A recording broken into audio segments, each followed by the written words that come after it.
I know we were graphing, but big picture, what were we learning to do? Solving systems of equations, yeah. And we're going to continue that today, but we're going to do a method you're going to like a little better, okay? Solving by graphing is kind of cumbersome, isn't it? And what happened on number 39? I kind of put the other classes at a disadvantage by not assigning it to them like I did to you. What was wrong with number 39? Why did I throw that one out? Do you remember? I've got a graph of it. You can look at it. You didn't wonder what made me throw number 39 out? You just, threw it away. I threw it away. Yep, there it is. Here's the graph of 39. What's wrong with that? I mean, it fits.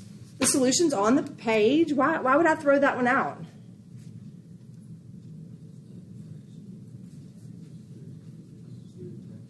It's crossing on the x-axis, but it's not crossing at 1 or at 2, is it? It's crossing in a weird, unnameable place, isn't it? Now, if you had your graphing calculator, you could precisely identify where it's crossing, but not just from looking at it on your by-hand graph, can you? There are times when graphing is not going to give you a precise answer like this. You follow? So we have other methods for solving and finding systems of equations on a problem like that, where the answer is going to be a fraction or something that you can't identify quite so easily by graph. So we're going to solve today, we're going to use the method called substitution, which you're very familiar with substitution. But this is like next level substitution. Solve systems by substitution. This is big substitution. You're used to replacing A with a -4. This is like replacing A with a whole nother algebraic expression. All right? Let's take the first example. Today is 9/1. Go ahead and put that date on your notes. You can't see a thing I'm writing, can you? You're supposed to tell me when you can't see what I'm writing. All right, first period. Example 1.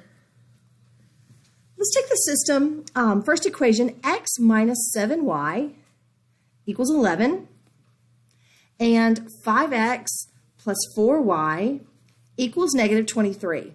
Before we go further, can you identify why this, I look at this and I think, oh my word, I do not want to graph that. Do you see that?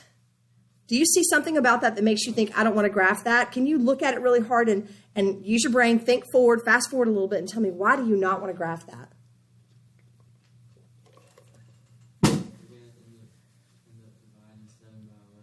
Yes, okay, the slope won't be a big deal because you'll have 1 divided by -7, and it's okay to have a fraction slope, but look at that y-intercept. 11/7, that's a nightmare to try to graph, isn't it? I mean, where would you even start to do 11/7? Like make it 1 4/7, and then that would be your starting point. And the second equation is not any better. What would be the starting point, the y-intercept on that second equation? 23/4. This is not one you want to graph, is it? No. So identify that right now. Go ahead and know that up front. I do not want graphing on this one. Now, what would make substitution a good one? Well, the whole point of substitution is that you're going to need to isolate a variable. What variable are you accustomed to isolating? Y, so that you can graph. We already decided we're not going to graph. So Y does not have to be the variable you isolate. When you look at that and you see 4 different variables, right? I mean, they're both X's and Y's, but you see 4 different terms with variables in it. One of them is clearly the best choice for isolating because it doesn't have a coefficient, right? Which one? That top X. So if we have to isolate a variable, go ahead and pick one that's going to be a good one. And I'd say this is the one. That's the one to identify, okay? And let's isolate it. So draw a little arrow over here. And what is that going to be when we isolate it, Jason? X. Beautiful. Now you have created what you need to do substitution. Because substitution is when we take a variable and we replace it with something, right? Now, you'd like to replace x with just a single number, like an 11. But no, instead, we're going to be replacing x with this entire little algebraic expression. You follow? That means we're going to take one little spot that had an x in it, and we're going to have to expand a little bit and stick a whole algebraic expression in. Not if you're following me. All right, so let's do it. Are we going to insert it back into itself? Are we going to take this that we've now isolated and insert it all the way back over here into itself? No, that's not what we're trying to do. We're trying to take this equation and insert it back in over here. Now, if you're wondering why are we doing this, I'll explain why in just a minute. But let's take x and let's replace x with 7y plus 11. Not here, but in the other equation. So take that other equation and let's write. Draw a line under it so you can differentiate between your original and where you're solving. That's just a little clue I do for myself. All right, so here we go. Let's insert it into the 5x equation. 5 times, but instead of x, replace that with, say it. Put a parenthesis, 7y plus 11. Then what will go after that parenthesis closes? Plus 4. That's exactly right. Finish out the equation. Plus 4y equals negative 23. Okay, distribute and combine like terms and take that all the way down to a single answer.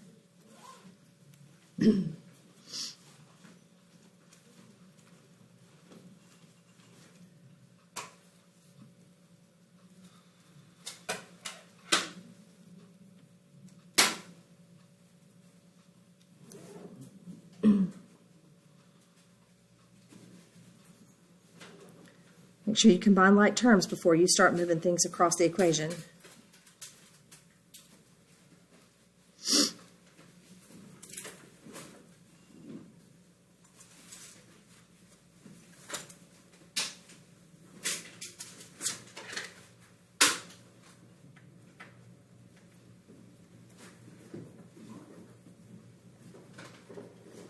Laurel, does negative 78 divide evenly by 39? What do we get? Negative 2. In doing that, we were able to solve for y. Think about when you have, we talked about the other day, when you have an x and a y equation, when you have two different variables in an equation, there's not one right answer, is there, when there's two different variables? X could be one thing and y another, or if x changed, y would change, wouldn't it? There's lots of answers for a single x and y equation. But if we can somehow get rid of one of the variables, in other words, like write one in terms of the other one, if we can no longer have two variables but instead only have y's, we can solve that. You follow what I'm saying? We're just writing this variable in terms of the other one. That's what substitution does. And once we know what y is, we're finished, right? No? What else do we need in order to be able to give our answer, which is supposed to be a point? Yeah, we only know the first half. We only know the y. Okay, so now we've got to finish. How are we going to go back and find the x? Plug it in. Does it matter which equation you plug it into? You can do it to this one, or even this one over here, because they're all true for this x and y. So let's just pick one and plug it back in. I like the top one. I think I'm even going to go with it rearranged. Assuming that I've rearranged it correctly, it'll real easily tell me that x is going to be 7 times negative 2 plus 11, or negative 14 plus 11, which is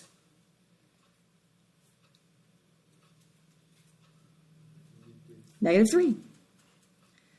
There's my answer. How can I know that my answer is correct? How can I know that that answer is right? Yeah, you can go plug it in over here. You can plug it into this one, negative 15. Plus negative 8 is negative 23. You can plug it into this one, and then you know that your answer is correct. All of these are 100% checkable, and that's kind of nice, isn't it? So that's substitution. Do you follow that okay? All right, you try one. Example 2, here are your equations. 5x minus 3y equals 23, and 2x plus y equals 7. See if you can figure out what to do without my prompt.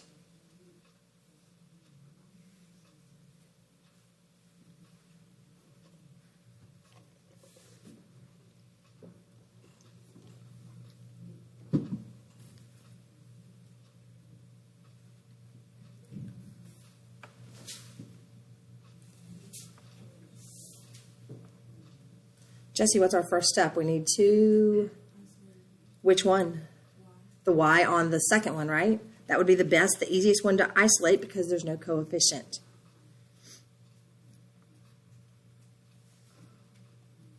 So you can do y or x? You can, either one.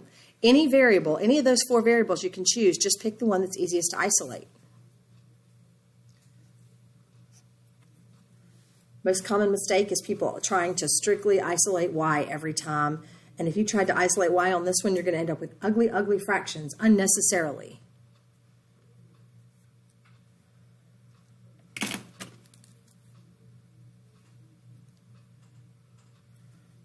So this time, instead of plugging it back into the 2x equation, I'm going to plug it back into the 5x equation. Plug it back into the other equation.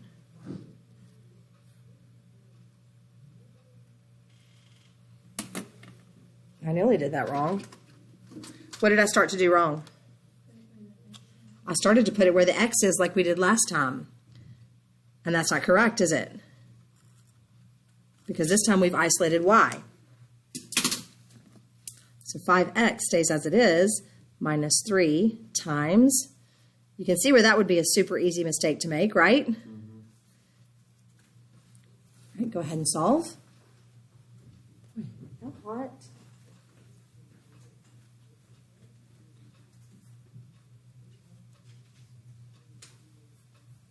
It usually is in here.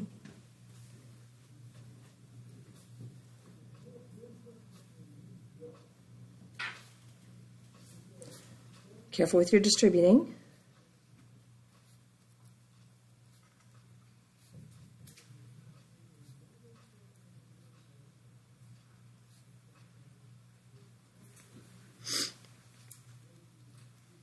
There's the beginning of our answer. Now, how do you finish it? Plug it back into either one of them. I like to do it to the one I isolated. That makes it kind of convenient.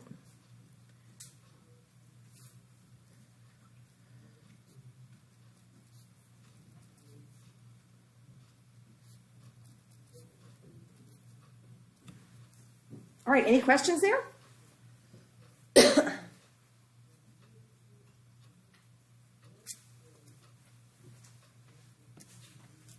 All right, that is substitution. That's a really good method when. Graphing's good when you've got your y's isolated and you've got nice, even, convenient slopes and y-intercepts. When is substitution good? When would you choose to use substitution? If the y-intercept's going to be crazy and you don't want to graph it, you can use substitution. What specifically would you look for in the 2 equations to know that substitution was going to be pretty straightforward? If there's at least one variable that has no coefficient, substitution is going to be a pretty easy method. Good? Everybody good with that? Awesome. Now we're going to keep moving on. Our next method is elimination. This is our third method for solving systems of equations. You may find that you like substitution better, but elimination is my go-to method. If I were taking a standardized test and I came up on a system of equations and it just said solve in any method, I would always use elimination. To me, elimination is super, super easy. Do you remember it from Algebra 1? A little bit, kind of, sort of, halfway? Good. I love it when people who had me for Algebra 1 remember something. That's good for the rest of you, too, but it makes me feel good when my Algebra 1 students can remember something. That's awesome. All right, write with me, elimination. What does it sound like we're doing here? Subtracting, it means we're getting rid of something, right? To eliminate something means to get rid of it, to remove something. What do you think we're going to eliminate? We kind of eliminated something using the substitution method. We eliminated one of the variables, didn't we? In the first one, we eliminated the x and we just had y's to solve for. And in the second one, we eliminated the y and we just had x's to solve for. We're doing that. We're just going to use a different method to do it. All right, let's start off with real simple, straightforward one. Example 3. 4x minus 3y equals negative 22. Second equation, 2x plus 3y equals 16. In elimination, it's really important that you have everything lined up and stacked, that you have x's over x's and y's over y's. If you ever get an equation where your second equation has 3y plus 2x, you would want to rearrange it first step if you're going to do elimination. Does that make sense? You want your x's stacked, your y's stacked, and your numbers stacked. Why do we want them stacked? Do you remember what you're about to do? You're about to get rid of the y's. we're going to take these two equations and we're going to add them together, Max, section by section. We're going to add the x's and the y's, and then we're just adding two equations together, adding all the like terms together. Are you with me? So when I do that here, draw a line, and we're going to add these together. Draw your little plus sign so you remember what you're doing over here. And when I add these two x's together, I get 6x, don't I? Make sure you always remember to add those x's, especially if it's just an x by itself. Somehow that gets tricky. We forget to add the x's, but add those x's together. What's going to happen when I add 3y and negative 3y together? They eliminate. That's it. That's the whole purpose, is to eliminate one of the variables. When I add those, it makes 0, doesn't it? Therefore, it is eliminated. And when I add negative 22 and 16, I get close, negative 6. Negative 6. The y's have been eliminated. I'm going to draw a soft little line through those. They've been eliminated. Finish this out. What does x equal? Negative 1. We've got half of our solution right there. So we know that x is negative 1. How do we figure out what y is? Just like we did with substitution. Go plug it in. Go plug it in. Okay? You want to master this method because this is going to be really important to us when we get to solving systems of 3 equations with 3 variables. That's coming. Okay? All right, so plug it in. Do it yourself and see what you get.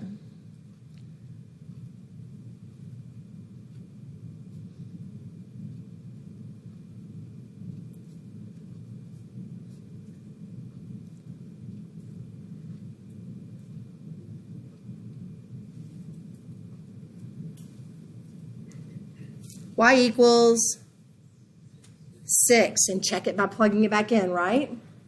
So boy, that was just so super convenient that you had this negative 3y and this positive 3y right there, that when you added them together, they just eliminated so beautifully. Do you think it always happens that way? Sure would be nice if it did, wouldn't it? But it doesn't. Sometimes you end up with one like example 4, where you have 6x minus 5y equals negative 8. And then you have 4x minus 5y equals negative 12. And you glance at that and you say, oh, look, those y's. Those y's match. Does it always have to be the y's that match? Could it be the x's that matched? Yeah, it could be. So you look at that and you think, oh, those y's match. Yes, let's just start adding them together. And so we add the first 2 and get 10x, and we add the second 2 and we get negative 10y. They didn't eliminate, did they? What is another important factor in the elimination process? Yes, they have to match, but they also have to have opposite signs, don't they? One has to be positive and one has to be negative, and that is not the case here. So are we sunk? Do we just have to resort back to graphing or something? What can you do? Yes, pick one of the equations, times it by negative 1, which essentially changes all the signs, doesn't it? All right, so I'm going to take this one, and I'll just take this one times negative 1, which then changes this to a negative 4x. This is a positive 5y, and this is a positive 12y. And now we can eliminate the y again, can't we? Just by fixing that one equation. Good. Go solve that one.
How'd you do?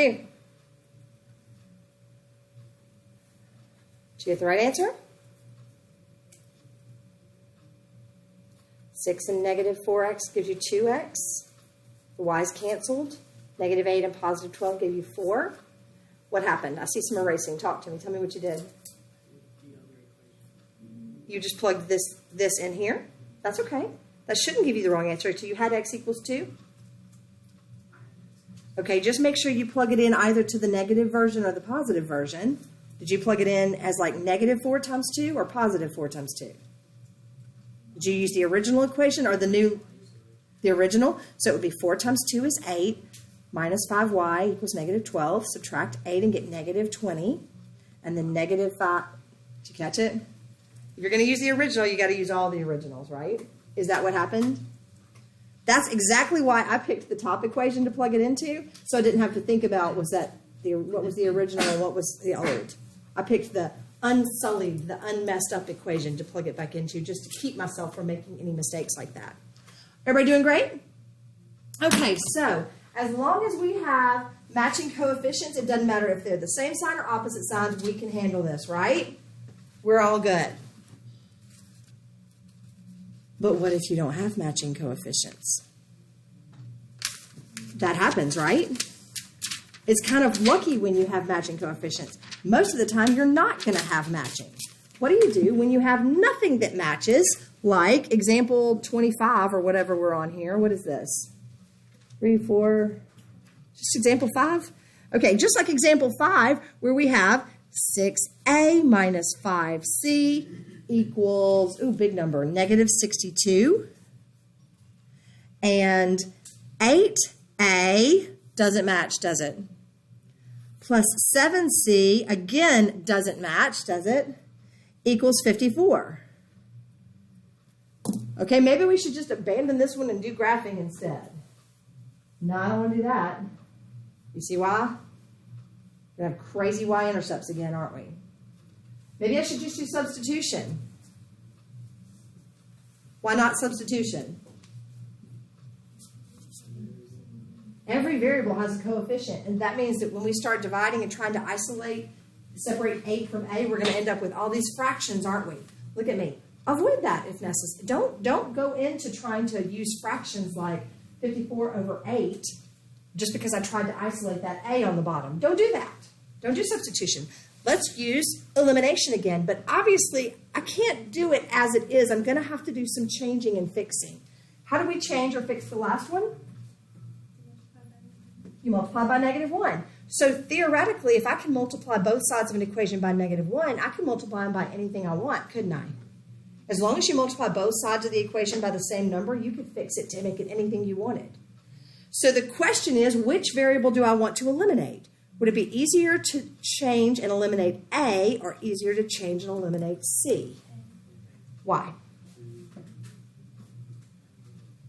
It's very subjective. There's not a right or wrong answer. If you change A, what's your plan? What are you going to change the A's to? You want to make them both 24s?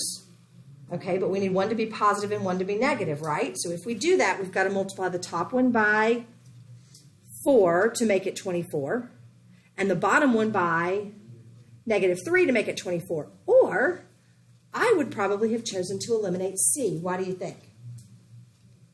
Why do you think I would have chosen to eliminate C rather than A?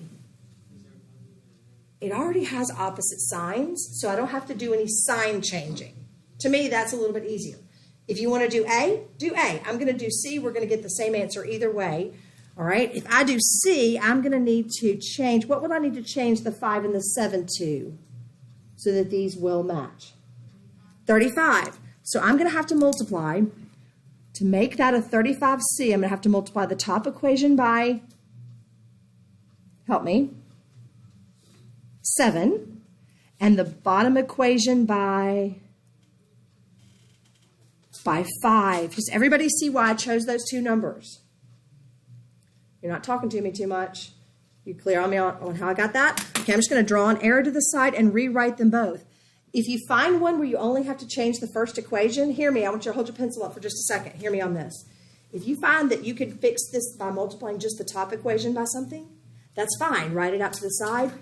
move the second equation over and rewrite it underneath so that when you get ready to do your eliminating, everything's stacked up. Does that make sense? It's a little detail that will help you immensely. All right, so I'm multiplying. See if you can get to the answer before me. I'm going to go slowly, slowly.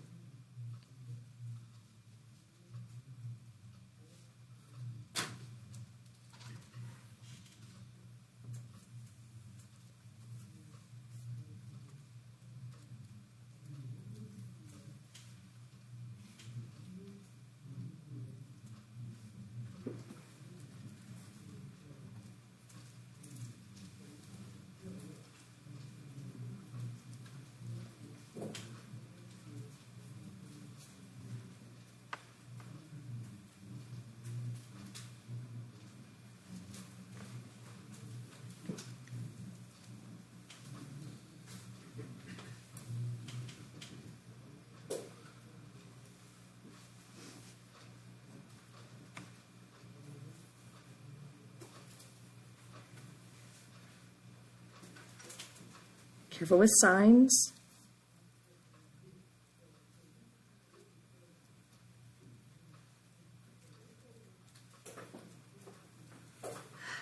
When you have A and C instead of X and Y, it's not necessary to put it in ordered pairs. You can pretty much just say A is -2 and then tell me what C is. But if you put it in ordered pairs, you just know that the first one is the first one alphabetically.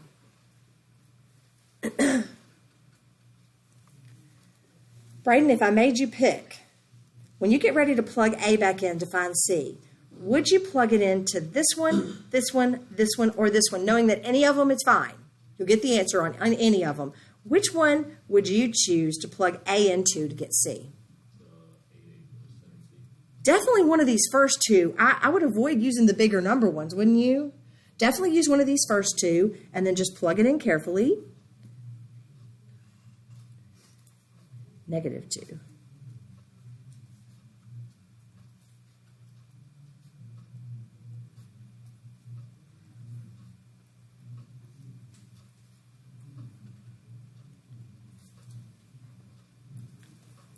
I haven't been doing a good job of modeling, going back to check your answers, but it's so easy to do.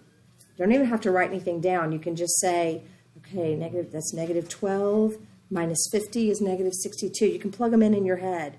-16 plus 70 would be 54, and make sure that your answer is right. And there it is. Okay? All right. We're going to do another example here in a second. I want to stop for a second. I want to talk about something. I'm going to go back to this first page. Okay, you get why we're eliminating, right?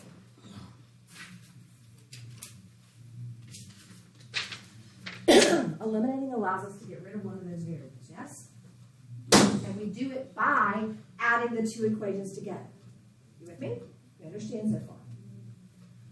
Why am I allowed to do that? What mathematical principle says that I can just take two equations and just start adding them together like this? Why is that allowed? I mean, if you're going to do something, you need to understand the mathematical reason why that's allowed. Could you have discovered that on your own? Could you have discovered how to do that on your own?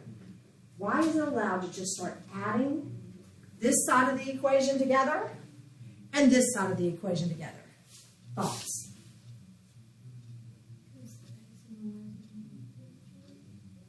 They are going to equal each other. I'm not sure that that gives me enough basis to say, let's just start adding these together.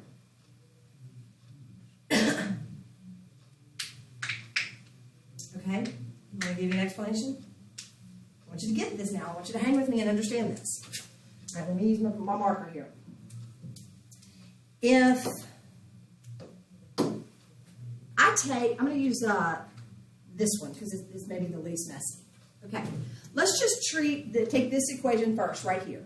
I've got this side is equal to this side. That means they are the same amount, right? 4x minus 3y is exactly the same amount as -22. They are equivalent to each other, right? And if they are equal to each other, they are interchangeable, aren't they? I can put one or I can put the other, and they mean the same thing. Yes? You follow it? So when on this side I chose to add to 2x plus 3y, I added 4x minus 3y to it. On the other side, technically, I should have to add 4x minus 3y to that side too, shouldn't I? Shouldn't I have to add the same thing to both sides if I'm adding to an equation? But I did. Because 4x minus 3y is the same thing as negative 22, isn't it? You follow me? It's one of those principles of equality. I did add the same thing to both sides because this and this are the same thing. Not if you understand what I'm saying. That's why it's allowed. That's why there's always a mathematical reason behind whatever process you're learning. And I want you to learn to kind of think of those. Try to question what those are. Anybody have a question about that? Does that make sense what I was saying? We did add the same thing to both sides. We just added it in two different forms. All right. I want you to do this one entirely on your own and see what happens, okay? Something weird's going to happen. I'll go ahead and give you a heads up. I'll tell you, something weird's going to happen. Example 6. Because I would stop. If there was nothing weird, I would stop right there with the examples. 9a minus 7g equals 14. Negative 18a plus 14g equals negative 28. All right, I'm interested in how you choose to solve that. Go.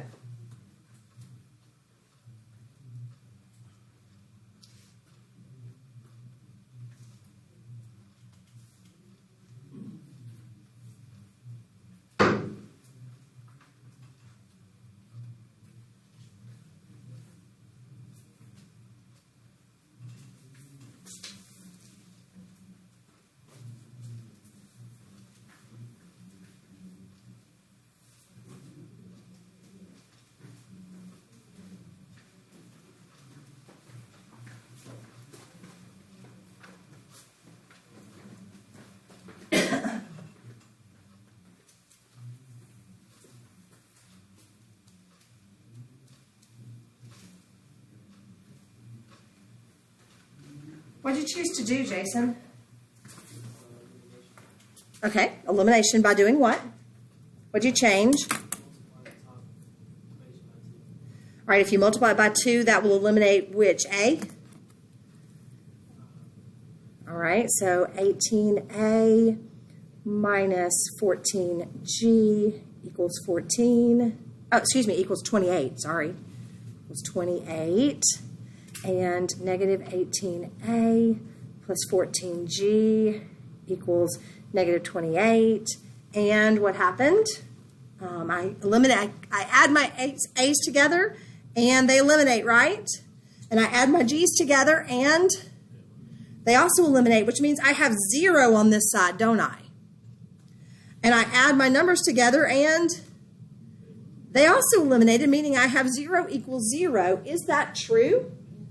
What actually happened here is these are the same equation, and there is an infinite number of solutions here. Because I ended up with something true, 0 equals 0, there are an infinite number of solutions. What if this 28 had been a 29, and when I added these together, I got a 0 on the left and a 1 on the right? Then that would have been two different answers, not true, and therefore no solution. Yeah, I think you're ready. I put a worksheet either behind you or in front of you. Pass those out to the people behind you. Jason's behind you. Madison, Abby, yours are in front. Brady, you have some behind you. All right, on that worksheet, it says 3-2, but that's because it's from the old book. It's actually, this is section 1-6, I believe, in your book. And believe it or not, yesterday's lesson and today's lesson are all crammed into one section. They expect you to learn all 3 of them in one day, apparently. All right, on that worksheet, the skills practice, I want you to do the even problems.